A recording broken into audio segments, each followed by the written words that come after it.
যাচ্ছ?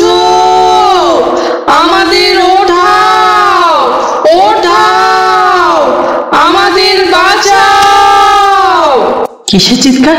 কীর্তি রায় বুঝতেন নিজের হাতের আঙ্গুল যদি বিষাক্ত হয়ে ওঠে তো তাকে কেটে ফেলাটাই সমস্ত শরীরের পক্ষে মঙ্গল। পরদিন আবার দিনের আলো ফুটে উঠল, কিন্তু লক্ষ্মী দেবীকে আর কোনো দিনও কেউ কখনো দেখেনি। কি হলো লক্ষ্মী দেবীর? কোথায় গেলেন তিনি? কীর্তিপাশার গড়ে তিনি কি হারিয়ে গেলেন? কীর্তিপাশার গড়ের এই সন্ধান কে দিল? কোথায় এই কীর্তিপাশার গড়? আসুন এই সমস্ত রহস্যের আজকে আমরা সমাধান করি। নমস্কার, অভিপ্সা আ স্ট্রং ডিজায়ার চ্যানেলে আমাদের আজকের নিবেদন প্রখ্যাত কথা সাহিত্যিক শ্রী বিভূতিভূষণ বন্দ্যোপাধ্যায়ের লেখা অভিশপ্ত গল্প অবলম্বনে কীর্তিপাশার গড়। আশা করি গল্পটা আপনাদের খুব ভালো লাগবে, শুনতে থাকুন। আমার জীবনে সেই একটা অদ্ভুত ব্যাপার সেবার ঘটেছিল। বছর 3 আগেকার কথা। আমাকে বরিশালের ওধারে যেতে হয়েছিল একটা কাজে। এই অঞ্চলের একটা গঞ্জ থেকে বেলা প্রায় 12টার সময় নৌকোয় উঠলাম। আমার সঙ্গে এক নৌকোয় বরিশালের এক ভদ্রলোক ছিলেন। গল্পে গুজবে সময় কাটতে লাগলো। সময়টা পুজোর পরেই। দিনমানটা মেঘলা মেঘলা কেটে গেল। মাঝে মাঝে টিপ টিপ করে বৃষ্টিও পড়তে শুরু হলো। সন্ধ্যার কিছু আগে কিন্তু আকাশটা অল্প পরিষ্কার হয়ে গেল। ভাঙা ভাঙা মেঘের মধ্যে দিয়ে চতুর্দশীর চাঁদের আলো অল্প অল্প প্রকাশ হলো। সন্ধ্যা হবার সঙ্গে সঙ্গে আমরা বড় নদী ছেড়ে একটা খালে পড়লুম। শোনা গেল খালটা এখান থেকে আরম্ভ করে নোয়াখালীর উত্তর দিয়ে একেবারে মেঘনায় মিশেছে। পূর্ববঙ্গে সেই আমার নতুন যাওয়া। চোখে কেমন সব একটু নতুন ঠেকতে লাগলো। অপরিসর খালের দুধারে বৃষ্টি স্নাত কেয়ার জঙ্গলে মেঘে আধো ঢাকা চতুর্দশীর জ্যোৎস্না চিকমিক করছিল। মাঝে মাঝে নদীর ধারে বড় বড় মাঠ, সটি, বেত, ফার্ন গাছের বন জায়গায় জায়গায় খালের জলে ঝুঁকে পড়েছে। বাইরে একটু ঠান্ডা থাকলেও আমি ছইয়ের বাইরে বসে দেখতে দেখতে যাচ্ছিল। বরিশালের যে অংশটা সুন্দরবনের কাছাকাছি, ছোট ছোট খাল ও নদী চারিধারে, সমুদ্র খুব দূরে নয়। 10-15 মাইল দক্ষিণ পশ্চিমেই হাতিয়া ও সন্দ্বীপ। আর একটু রাত হলো। খালের দুপারে নির্জন জঙ্গল অস্ফুট জ্যোৎস্নায় কেমন যেন অদ্ভুত দেখাতে লাগলো। এ অংশে লোকের বসতি একবারে নেই, শুধু ঘন বন আর জলের ধারে বড় বড় হোগলা গাছ। আমার সঙ্গী বললেন, এত রাতে আর বাইরে থাকবেন না, দয়া করে আসুন ছইয়ের মধ্যে। এইসব জঙ্গলে বুঝতেই তো পারছেন, তাই না? তারপর তিনি সুন্দরবনের নানা গল্প করতে লাগলেন। তার কাকা নাকি ফরেস্ট ডিপার্টমেন্টে কাজ করতেন। তারই লঞ্চে করে তিনি একবার সুন্দরবনের নানা অংশে বেরিয়েছিলেন। সেই সব গল্প। রাত প্রায় 12টার কাছাকাছি হলো। মাঝি আমাদের নৌকোয় ছিল মোটে একটি। সে বলে উঠল, বাবু, একটু এগিয়ে গিয়ে বড় নদী পড়বে। এত রাতে একা সে নদীতে পাড়ি জমাতে পারবো না, এখানেই বড় নৌকাটা রাখি। নৌকো সেদিকে বাঁধা হলো। এদিকে বড় বড় গাছের আড়ালে চাঁদ অস্ত গেল। দেখলুম অপ্রস্তুত খালের দুধারেই অন্ধকার ঢাকা ঘন জঙ্গল। চারিদিকে কোনো শব্দ নেই। পতঙ্গগুলো পর্যন্ত চুপ করেছে। সঙ্গীকে বললুম, মশাই, এই তো সরু খাল, পাড় থেকে বাঘ লাফিয়ে পড়বে না তো নৌকোর ওপর আবার? সঙ্গী বললেন, সে না পড়লেই আশ্চর্য হব। শুনে অত্যন্ত পুলকে ছইয়ের মধ্যে ঘেঁষে বসলুম। খানিকটা বসে থাকবার পর সঙ্গী বললেন, আচ্ছা, একটু আসুন, শোয়া যাক। ঘুম তো আর হবে না, আর ঘুমোনো ঠিকও নয়। আসুন, একটু চোখ বুঝেই থাকি। খানিকটা চুপ করে থাকবার পর সঙ্গীকে ডাকতে গিয়ে দেখি তিনি ঘুমিয়ে পড়েছেন। মাঝিও জেগে আছে বলে মনে হলো না। ভাবলুম, তবে আমি বা কেন মিথ্যে মিথ্যে চোখ চেয়ে থাকি। মহাজনদের পথ ধরবার উদ্যোগ করল।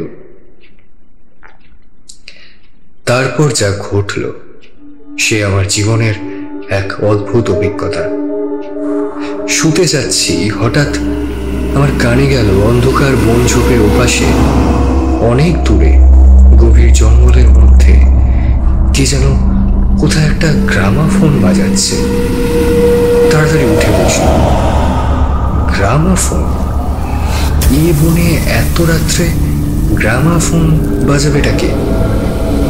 কান পেতে শুনলাম, গ্রামাফোন না, অন্ধকারে হিজল হিমতাল গাছগুলো যেখানে খুব ঘন হয়ে আছে সেখান থেকে কারা যেন উচ্চ কণ্ঠে আর্ত করুণ সুরে কিসব বলছে।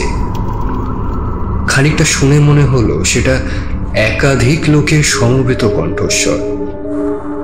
প্রতিবেশীর তেতলা ছাদের গ্রামাফোন বাজলে যেমন খানিকটা স্পষ্ট খানিকটা অস্পষ্ট, অথচ বেশ একটানা সুরের ঢেউ এসে কানে পৌঁছয়, এও অনেকটা সেইভাবে। মনে হলো যেন কতগুলো অস্পষ্ট বাংলা ভাষার শব্দ কানে এলো, কিন্তু ধরতে পারা গেল না। আদেও কথাগুলো কি সেটাই বুঝলাম না। শব্দটা মাত্র মিনিট খানেক স্থায়ী হল। তারপরে অন্ধকার বনভূমি যেমন নিস্তব্ধ ছিল আবার তেমনি নিস্তব্ধ হয়ে গেল। তাড়াতাড়ি ছইয়ের বাইরে এলো। চারিপাশের অন্ধকার ঝিঙে বিচির মতন কালো। বনভূমি নীরব, শুধু নৌকোর তলায় ভাটার জল কলকল করে পাচ্ছে, আর শেষ রাত্রের বাতাসে জলের ধারে কেয়া ঝোপে এক প্রকার অস্পষ্ট শব্দ হচ্ছে।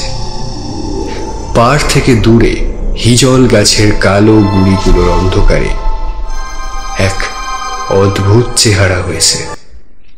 ভাবলুম সঙ্গীদের ডেকে তুলি, আবার ভাবলুম বেচারারা ঘুমোচ্ছে, ডেকে কি হবে, তার চেয়ে বরং নিজে জেগে বসে থাকি। দাঁড়িয়ে দাঁড়িয়ে একটা সিগারেট ধরালাম। তারপর আবার ছইয়ের মধ্যে ঢুকতে যাব এমন সময় সেই অন্ধকারে ঢাকা বিশাল বনভূমির কোনো অংশ থেকে সুস্পষ্ট উচ্চ আর্ত করুণ ঝিঝি পোকার রবের মতন তীক্ষ্ণ স্বর তীরের মতন জমাট অন্ধকারের বুক চিরে আকাশে উঠল। ওগো নৌকা যাত্রীরা, তোমরা কারা যাচ্ছ? আমাদের ওঠাও, ওঠাও, আমাদের বাঁচাও। নৌকোর মাঝি ধর্মর করে জেগে উঠল। আমি সঙ্গীকে ডাকল, মশাই, ও মশাই, উঠুন উঠুন। মাঝি আমার কাছে ঘেঁষে এলো। ভয় তার গলার স্বর কাঁপছিল। বললে, আল্লাহ আল্লাহ, বাবু শুনতে পেয়েছেন বাবু? সঙ্গী উঠে জিজ্ঞাসা করলেন, আরে কি মশাই, কি হলো, ডাকলেন কেন? কোনো জানোয়ার টানোয়ার নাকি? ব্যাপারটা বলল। তিনিও তাড়াতাড়ি ছইয়ের বাইরে এলেন। তিনজনে মিলে কান খাড়া করে রইল। চারিদিক আবার চুপ। ভাটার জল নৌকোর তলায় বেঁধে আগের চেয়েও জোরে শব্দ হচ্ছিল। সঙ্গী মাঝিকে জিজ্ঞাসা করল, এটা কি তবে? মাঝি বললে, হ্যাঁ বাবু, ভাই কীর্তিপাশার গড়। সঙ্গী বললে, তবে তুই এত রাত্রে এখানে নৌকো রাখলি কেন? বেকুব কোথাকার। মাঝি বললে, তিনজন আছি বলেই রেখেছিলাম বাবু। ভাটার টানে নৌকা পিছিয়ে নেবার তো জো ছিল না। কথাবার্তার ধরন শুনে সঙ্গীকে বলল, কি মশাই, কি ব্যাপার, আপনি কিছু জানেন নাকি? ভয় যত না হোক, বিস্ময়ে আমরা কেমন যেন হয়ে গেছিলাম। সঙ্গী বললে, ওরে, তোর ওই কেরোসিনের ডিবেটা জ্বাল, আলো জেলে বসে থাকা যাক, রাত যে এখনো ঢের বাকি। মাঝিকে বলল, তুই শব্দটা শুনতে পেয়েছিলি? সে বললে, আওয়াজ কানে গিয়েই তো আমার ঘুম ভেঙে গেল। আমি আরো দুবার নৌকা বেজেতেও ডাক শুনেছি। সঙ্গী বললেন, এটা এই অঞ্চলের একটা অদ্ভুত ঘটনা। তবে এই জায়গাটা সুন্দরবনের সীমানায় বলে আর এই অঞ্চলে কোনো লোকালয় নেই বলে শুধু নৌকর মাঝিদের কাছে এটা সুপরিচিত। তবে এর পেছনে একটা ইতিহাস আছে, সেটা অবশ্য নৌকর মাঝিদের পরিচিত নয়। যাই হোক, সেইটাই তাহলে আপনাকে বলি, শুনুন তবে। তারপর ধুমায়িত কেরোসিনের ডিবার আলোয় অন্ধকার বনের বুকের মধ্যে বসে সঙ্গীর মুখে কীর্তিপাশার গড়ের ইতিহাসটা শুনতে লাগলুম। প্রায় 300 বছর আগেকার কাহিনী। মুনিম খাঁ তখন গৌড়ের সুবাদার। এ অঞ্চলে তখন 12 ভূঁইয়াদের 2 প্রতাপশালী ভূঁইয়া, রাজা রামচন্দ্র রায় ও ঈশা খাঁ। মসনাদি আলীর তখন খুবই প্রভাব, প্রতিপত্তিও বেশ ভালোই। তা মেঘনার মোহনার বাইরে সমুদ্র, যাকে এখন সন্দ্বীপ চ্যানেল বলে, সেখানে তখন মোগ আর পর্তুগিজ জলদস্যুরা শিকার অন্বেষণে একেবারে ওই ঈগল পক্ষীর মতো ওত বেঁধে বসে থাকতো। সে সময় এখানে এরকম বন জঙ্গল ছিল না। এই সমস্ত জায়গা তখন কীর্তি রায়ের অধিকারেই ছিল। এইখানে তার সুদৃঢ় একটা দুর্গ ছিল। মোগ জলদস্যুদের সঙ্গে তিনি অনেকবারই লড়েছিলেন। তার অধীনে সৈন্য, সামন্ত, কামান, যুদ্ধের কোষা সবই ছিল। সন্দ্বীপ তখন ছিল পর্তুগিজ জলদস্যুদের প্রধান আড্ডা। এদের আক্রমণ থেকে আত্মরক্ষা করার জন্য এই অঞ্চলে সকল জমিদারকেই সৈন্যবল দৃঢ় করে করতে হতো। এই বনের পশ্চিমাধার দিয়ে তখন আর একটা খাল বড় নদীতে পড়তো। বনের মধ্যে তার চিহ্ন এখনো দেখতে গেলে পাওয়া যাবে। তবে কীর্তি রায় অত্যন্ত অত্যাচারী এবং দুর্ধর্ষ জমিদার ছিলেন। তার রাজ্যে এমন সুন্দরী মেয়ে কমই ছিল যে তার অন্তঃপুরে একবার না ঢুকেছে। তাছাড়া তিনি নিজেও এক প্রকার জলদস্যুই ছিলেন। তার নিজের অনেকগুলি বড় বড় ছিপও ছিল। তা আশপাশে জমিদারের মধ্যে সম্পত্তিশালী গৃহস্থী ধনরত্ন, স্ত্রী কন্যা লুটপাট করা, রূপ যৌবন, এই সব মহৎ কার্যে সেগুলি সবকিছুই ব্যবহার হতো, বুঝলেন কিনা? তা কীর্তি রায়ের পাশে জমিদারি ছিল কীর্তি রায়ের এক বন্ধু। তা এরা ছিলেন চন্দ্রদ্বীপের রাজা রামচন্দ্র রায়দের পত্তনিদার। অবশ্য সে সময় অনেক পত্তনিদারের ক্ষমতা এখনকার স্বাধীন রাজাদের চেয়ে বেশি ছিল। তা কীর্তি রায়ের বন্ধু মারা গেলে তার তরুণ বয়স্ক পুত্র নরনারায়ণ রায় পিতা জমিদারের ভার পান। নরনারায়ণ রায় তখন সদে যৌবনে পদার্পণ করেছেন। তিনি ছিলেন অত্যন্ত সুপুরুষ, বীর, শক্তিমানও বলা চলে তাকে। তা নরনারায়ণ ওই কীর্তি রায়ের পুত্র চঞ্চল রায়ের সঙ্গে একেবারে সমবয়সী আর ভালো বন্ধু ছিল। তা সেবার কীর্তি রায়ের নিমন্ত্রণে নরনারায়ণ রায় তার রাজ্যে দিন কতকের জন্য বেড়াতে এলেন। চঞ্চল রায়ের তরুণী পত্নী লক্ষ্মী দেবী স্বামীর বন্ধু নরনারায়ণকে দেওরের মতো স্নেহের চোখেই দেখতে লাগলেন। দু একদিনের মধ্যে কিন্তু সে স্নেহের চোটে নরনারায়ণ খানিকটা বিব্রতই হয়ে উঠল। নরনারায়ণ তরুণ বয়স্ক হলেও একটু গম্ভীর প্রকৃতির। তবে বিদ্যুৎ চঞ্চলা তরুণী বন্ধু পত্নীর ব্যঙ্গ পরিহাস বা গম্ভীর প্রকৃতি নরনারায়ণের মান বাঁচিয়ে চলা খানিকটা ওই দুষ্কর হয়েই পড়েছিল। স্নান করে উঠেছেন, মাথার চিরুনি খুঁজে পাওয়া যাচ্ছে না। নানা জায়গায় খুঁজে হয়রান হয়ে তার আশা ছেড়ে দিয়ে বসে আছেন। হঠাৎ কখন নিজের বালিশ তুলতে গিয়ে দেখেন তার নিচে তার চাপা পড়ে রয়েছে। মানে ওই চিরুনিটা বালিশের ভিতরেই পাওয়া গেল। যদিও এর আগে তিনি বালিশের নিচেও খুঁজেছেন।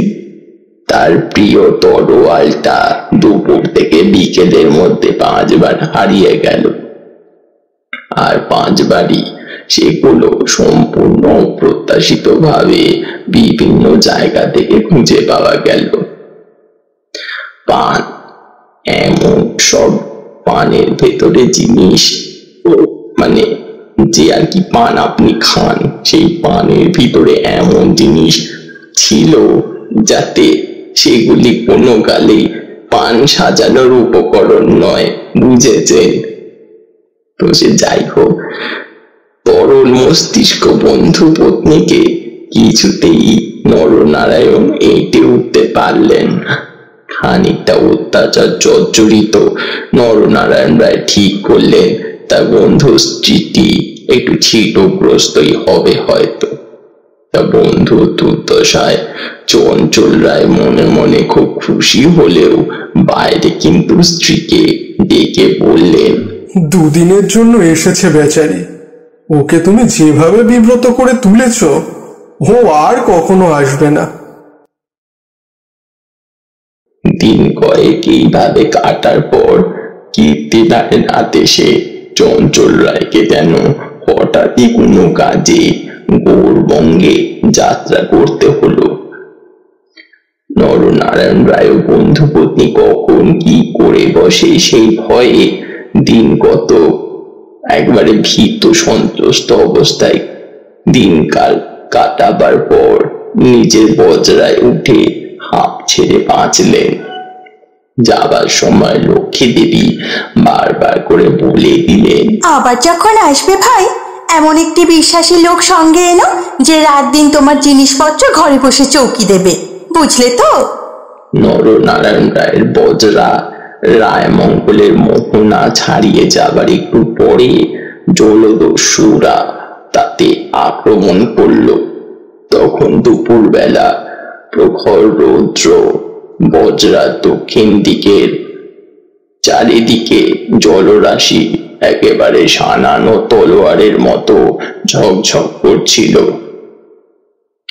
সমুদ্রের সে অংশে এমন কোনো নৌকা ছিল না যারা সাহায্য করতে পারে।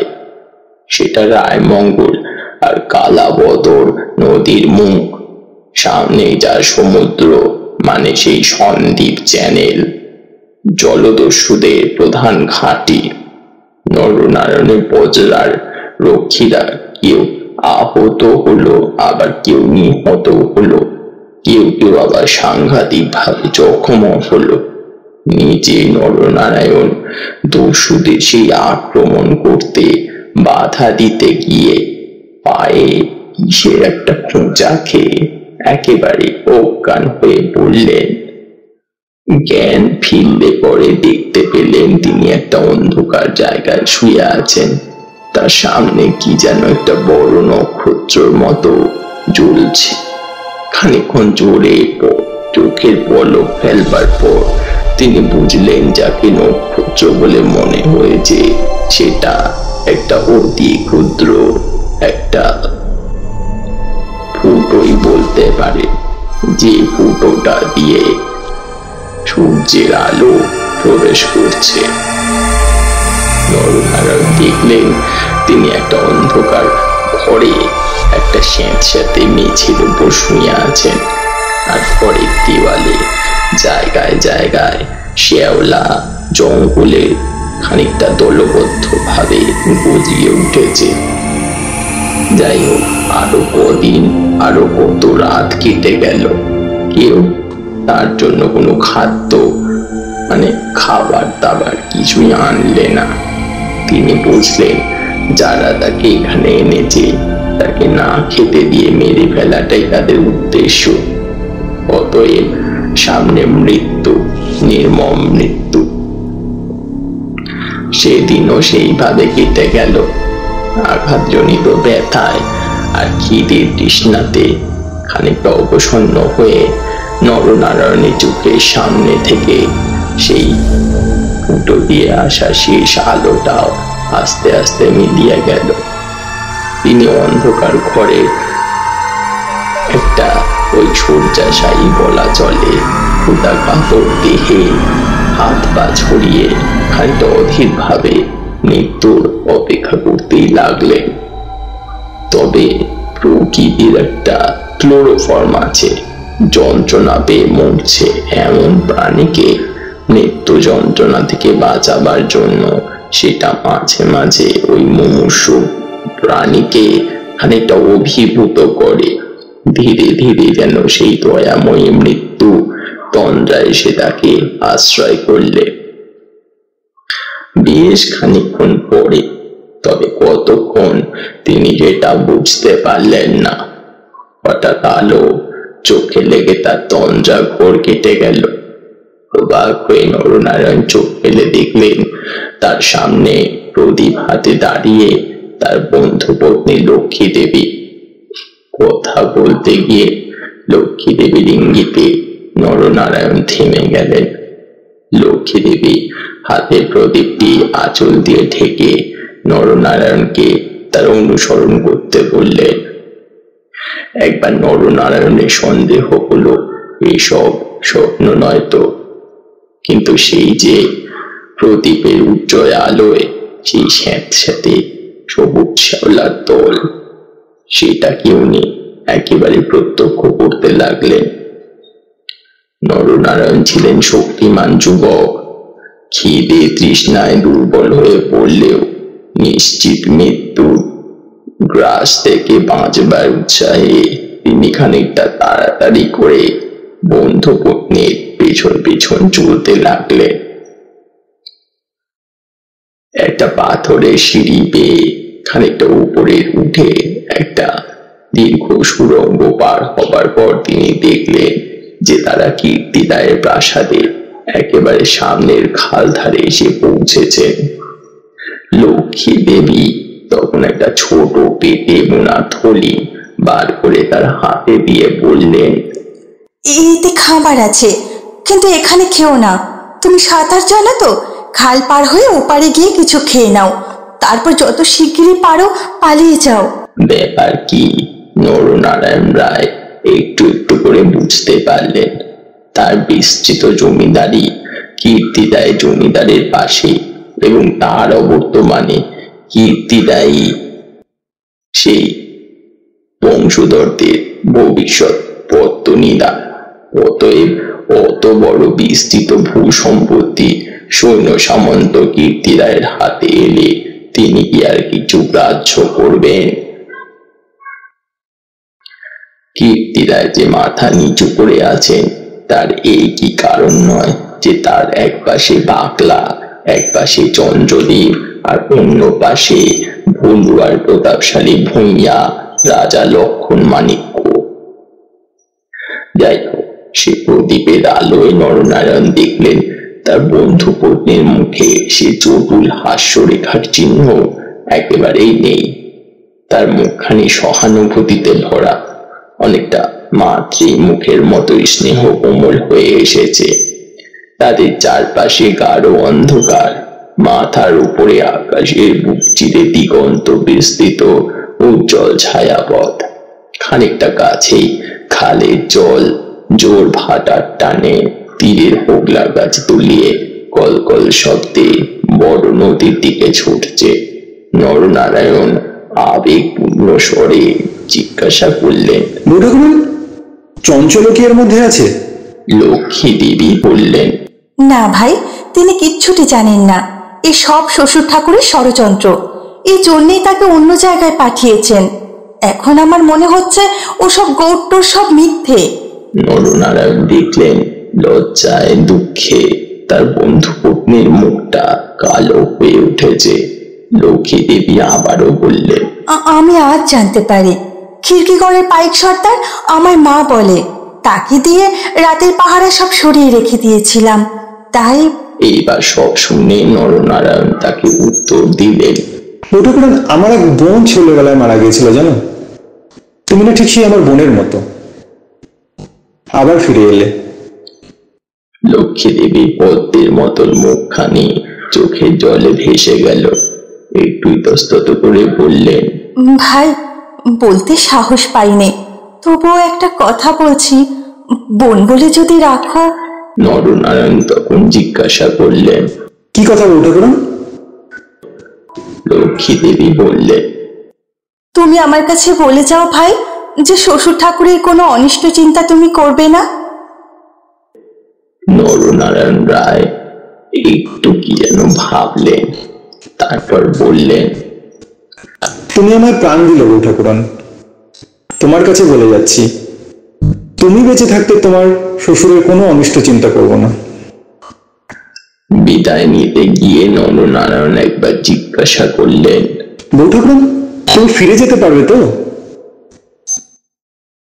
লক্ষ্মী দেবী প্রত্যুত্তরে বললেন, আমি ঠিক যাব, তুমি কিন্তু যতদূর পারো সাঁতরে গিয়ে তারপর ডাঙায় উঠে চলে যেও। তারপর নরনারায়ণ রায় সেই ঘন কালো অন্ধকারের মধ্যে নিঃশব্দে খালের জলে পড়ে কোথায় যেন মিলিয়ে গেলেন। লক্ষ্মী দেবীর প্রদীপটা অনেকক্ষণই বাতাসে নিভে গিয়েছিল। তিনি অন্ধকারের মধ্যে দিয়ে শ্বশুরের ঘরের দিকে ফিরলেন। একটু দূরে গিয়ে তিনি দেখতে পেলেন পাশে ছোট খালটায় দুখানা ছিপ মশালের আলোয় সজ্জিত। ভয়ে তার বুকের রক্ত জমে গেল। তাহলে কি সর্বনাশ! ওরা কি তাহলে সবই জানতে পেরেছে? এখানে ওরা বলতে লক্ষ্মী দেবী ওনার শ্বশুরের কথাই ভাবছিলেন। যাই হোক, তাড়াতাড়ি করে উনি অগ্রসর হলেন। সেই গুপ্ত সুড়ঙ্গের বুকে এসে তিনি দেখলেন সুড়ঙ্গের পথটা খোলাই আছে। তিনি তাড়াতাড়ি সুড়ঙ্গের মধ্যে ঢুকে পড়লেন। কীর্তিদায় বুঝতেন নিজের হাতের আঙ্গুলও যদি বিষাক্ত হয়ে ওঠে তো তাকে কেটে ফেলায় সমস্ত শরীরের পক্ষে মঙ্গল। পরদিন আবার দিনের আলো ফুটে উঠল, কিন্তু লক্ষ্মী দেবীকে আর কোনোদিনও কেউ দেখতে পায়নি। সেই রাতের পরে রাতের হিংস্র অন্ধকার তাকে গ্রাস করে ফেলেছিল। নরনারায়ণ রায় নিজের রাজধানীতে বসে সবই শুনলেন। গুপ্ত সুড়ঙ্গের দুধারে মুখ বন্ধ করে কীর্তিদায় তার পুত্রবধূ শ্বাসরোধ করে তাকে হত্যা করেছে শুনে তিনি চুপ করে রইলেন। এর কিছুদিন পরে তার কানে এলো বাসুন্ডার লক্ষণ রায়ের মেয়ের সঙ্গে খুব শিগগিরই চঞ্চলের বিয়ে। সেদিন রাত্রে চাঁদ উঠলে নিজের প্রাসাদে বেড়াতে বেড়াতে চারিদিকে খুব সুন্দর আলোয় সাগরের দিকে তাকিয়েছিলেন দৃঢ়চিত্ত নরনারায়ণ রায়। তার চোখের পাতা যেন খানিকটা ভিজে উঠল। তার মনে হলো তার অভাগিনী বউ ঠাকুরানের হৃদয় নিঃসারিত নিষ্পাপ অকলঙ্ক পবিত্র স্নেহের ঢেউয়ে সারা জগৎ ভেসে যাচ্ছে। মনে হলো তারই অন্তরে শ্যামলতায় জ্যোৎস্না ধৌত বনভূমির অঙ্গে অঙ্গে শ্যামল সুন্দর শ্রী নীরব আকাশী তোলে তারই চোখের দুটো দুষ্টু হাসিটি তারায় তারায় ঠিক যেন ফুলের মতো ফুটে উঠেছে। নরনারায়ণ রায়ের আগের পূর্বপুরুষরা ছিলেন দুর্ধর্ষ ভূমধ্যকারী দস্যু। হঠাৎ পূর্বপুরুষের সেই বর্বর রক্ত নরনারায়ণের ধমনীতে নিচে উঠল। তিনি মনে মনে ভাবলেন, আমার অপমান আমি ভুলেই গিয়েছিলাম বৌঠাকুরান, কিন্তু তোমার অপমান আমি সহ্য করব না কখনো। কিছুদিন কেটে গেল। তারপর একদিন এক শীতের ভোর রাত্রিতে কুয়াশা কেটে যাওয়ার সঙ্গে সঙ্গে দেখা গেল কীর্তি রায়ের গড়ের খালের মুখ ছিপে সুলুপে জাহাজে পড়ে গিয়েছে। তোপের আওয়াজে কীর্তি রায়ের প্রাসাদ দুর্গের ভিত্তি ঘন ঘন কেঁপে উঠতে লাগলো।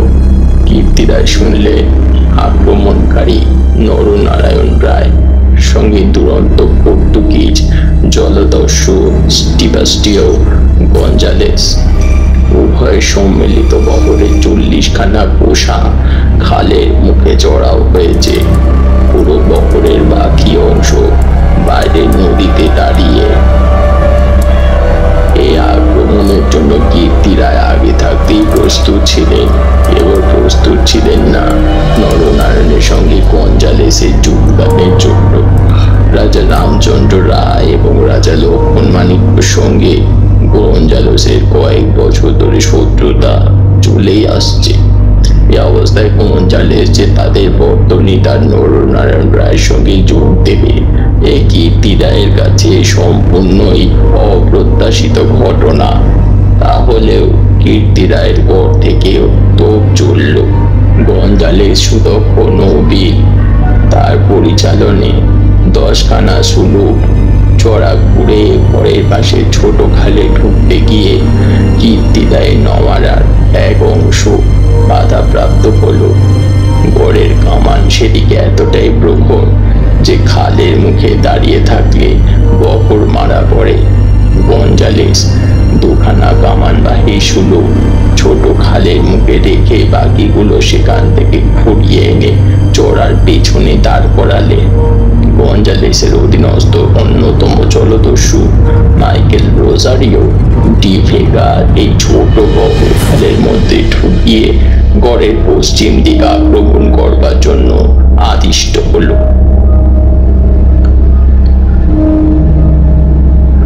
অতর্কিত আক্রমণে কীর্তি রায়ের নওয়ারা শত্রুবহর গোত্রে ছিপি আটা বোতলের মতন খালের মধ্যে আটকে গেল। বার নদীতে গিয়ে যুদ্ধ দেবার ক্ষমতা তাদের আর আদৌ রইল না। তবুও তাদের বিক্রমে রোজারিও অনেকক্ষণ পর্যন্ত কিছুই করে উঠতে পারলেন না। কীর্তি রায়ের নৌবহর দুর্বল ছিল না। কীর্তি রায়ের গড় থেকে পর্তুগিজ জলদস্যুদের আড্ডা সন্দ্বীপ সেই চ্যানেল খুব বেশি দূরে ছিল না। কাজে কীর্তি রায়কে নৌবহর সূর্যের উপরে করতে হয়েছিল। বিকালের দিকে রোজারিওর কামানের মুখে গড়ের পশ্চিম দিকটা একেবারে হুমড়িকে পড়ে গেল।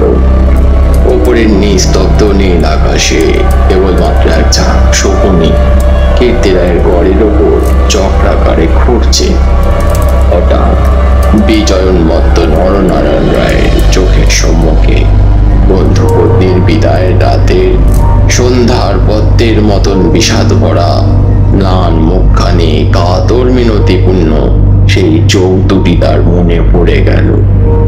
এদিকে তীব্র অনুশোচনায় তার মন তখনই ভরে উঠল। তিনি কি করছেন? এরকম করে কি তিনি তার স্নেহময়ী প্রাণদাত্রীর শেষ অনুরোধ রাখতে এসেছেন? নরনারায়ণ রায় তখন হুকুম জারি করলেন, কীর্তি রায় পরিবারের একটি প্রাণীরও যেন প্রাণহানি না হয়। একটু পরে একটা দুঃসংবাদ এলো। গড়ের ভেতরে কেউ নেই। নরনারায়ণ রায় খানিকটা বিস্মিতই হলেন। তিনি তখনই নিজে গড়ের ভেতরে ঢুকলেন। তিনি এবং গঞ্জালেস গড়ের সমস্ত অংশ তন্ন তন্ন করে খুঁজলেন। দেখলেন সত্যিই কেউ নেই। পর্তুগিজ বহরের লোকেরা গড়ের মধ্যে লুটপাট করতে গিয়ে দেখলো মূল্যবান দ্রব্যাদির বড় কিছুই নেই। পরদিন দুপুর পর্যন্ত লুটপাট চলল। কীর্তি রায়ের পরিবারে একটি প্রাণীরও সন্ধান পাওয়া গেল না। অপরাহ্নে কেবলমাত্র দোকানা সুলু খালের মুখে পাহারা রেখে নরনারায়ণ রায় বাড়ি ফিরে চলে এলেন। এই ঘটনা দিন কত পরে পর্তুগিজ জলদস্যুত্বর লুটপাট করে চলে গেলে কীর্তি রায়ের এক কর্মচারী ঘরের মধ্যে প্রবেশ করে। আক্রমণের দিন সকালে এই লোকটি ঘর থেকে আরো অনেকের সঙ্গে পালিয়ে গিয়েছিল। ঘুরতে ঘুরতে একটা বড় থামের আড়ালে সে দেখতে পেলে একজন আহত মুমূর্ষু লোক তাকে ডেকে গিয়ে একটা বলবার চেষ্টা করছে। কাছে গিয়ে সে লোকটাকে চিনলে লোকটি কীর্তি রায়ের পরিবারের এক বিশ্বস্ত কর্মচারী। তার মৃত্যুকালীন অস্পষ্ট বাক্যে আগন্তুক কর্মচারীটি মোটামুটি যা বুঝল তাতে তার কপাল কেঁপে উঠল। সে বুঝল কীর্তি রায় তার পরিবার বর্গ ধনরত্ন নিয়ে মাটির নিচের এক গুপ্ত স্থানে আশ্রয় নিয়েছে এবং এই লোকটি একমাত্র তার সন্তান জানে। তখনকার আমলে সেই গুপ্ত গৃহগুলো প্রায় সকল বাড়িতেই থাকতো এবং এর ব্যবস্থা এমন ছিল যে বাইরে থেকে কেউ এগুলো না খুলে দিলে বেরোবার উপায় ছিল না। কোথায় সে মাটির ঘর তা স্পষ্ট করে বলার আগেই আহত লোকটি মারা গেল। বহু অনুসন্ধানেও ঘরের কোনো অংশে যে গুপ্ত স্থান ছিল তা কেউ সন্ধান করতে পারল না। এই রকমের কীর্তি রায় তার পরিবার বর্গ অনাহারে দিনে দিনে শ্বাসরোধ হয়ে করে যে কোনো নিভৃত ভূগর্ভস্থ কক্ষে মৃত্যুমুখে পতিত হলেন। তার আর কোনো সন্ধান রইল না। সেই বিরাট প্রাসাদ দুর্গের পর্বত প্রমাণ মাটি পাথরের চাপের হতভাগ্যদের সদা ঘরগুলো যে কোনো বায়ুশূন্য অন্ধকার ভূগোলকে তিলে তিলে পুরো হচ্ছে, কেউ তার খবর পর্যন্ত জানে না। ওই ছোট খালটা প্রকৃতপক্ষে সন্দেহ চ্যানেলেরই একটা খাড়ির ধার থেকে একটুখানি গেলে গভীর অরণ্যের ভেতর কীর্তি রায়ের গড়ের বিশাল ধ্বংসস্তূপ এখনো বর্তমান আছে দেখা যাবে। খাল থেকে কিছু দূরে অরণ্যের মধ্যে দুই সারি প্রাচীন বকুল গাছও দেখা যায়। এখন এই বকুল গাছের সারের মধ্যে দুর্ভেদ্য জঙ্গল আর শুলো কাটা বন। তখন সেখানে রাজপথ ছিল, আর খানিকটা গেলে একটা বড় দিঘি চোখে পড়বে।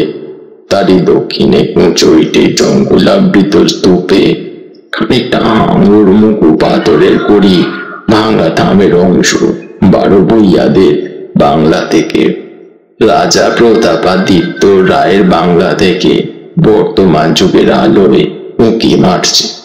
দিঘির যে ইটে সোপান সকাল সন্ধে তখন অতীত যুগে রাজপুতদের রাঙা পায়ের অলোক রাগ ফুটে উঠত। এখন সেখানে দিনের বেলায় বড় বড় বাঘের আবার দাগ পড়ে। গোখরো কেউটো সাপের দল বনা তুলে ঘুরে বেড়ায়। বহুদিন থেকে এখানে একটা অদ্ভুত ব্যাপার ঘটে থাকে। দুপুর রাতে গভীর বনভূমি যখন নীরব হয়ে দাঁড়ায়, পেতাল গাছের কালো কুড়িগুলো অন্ধকারে যখন বনের মধ্যে প্রেতের মতো দাঁড়িয়ে থাকে, সন্দীপ চ্যানেলের জোয়ারের ঢেউয়ের আলোক নোনা জল খাড়ির মুখে জোনাকির মতো জ্বলতে থাকে, তখন ওই খাল দিয়ে নৌকো পেয়ে যেতে যেতে মোম মধু সংগ্রাহকরা কতবার শুনেছে অন্ধকারে বনের এক গভীর অংশ থেকে কারা যেন আর্তস্বরে চিৎকার করছে, ওগো পথযাত্রীরা, ওগো নৌকা যাত্রীরা, আমরা এখানে শ্বাসরুদ্ধ হয়ে মারা গেলাম, দয়া করে আমাদের তোলো, ওগো আমাদের তোলো। তাই ভয়ে এ পথে কেউ নৌকো বাইতে চায় না। কেমন লাগলো আমাদের আজকের গল্প? ভালো লেগে থাকলে লাইক, কমেন্ট এবং সাবস্ক্রাইব করুন। ও শেয়ার করতে কিন্তু ভুলবেন না। ভালো থাকবেন সবাই। এরপরে আবার কোনো গল্প নিয়ে আমরা আবার হাজির হব। ততদিনের জন্য নমস্কার।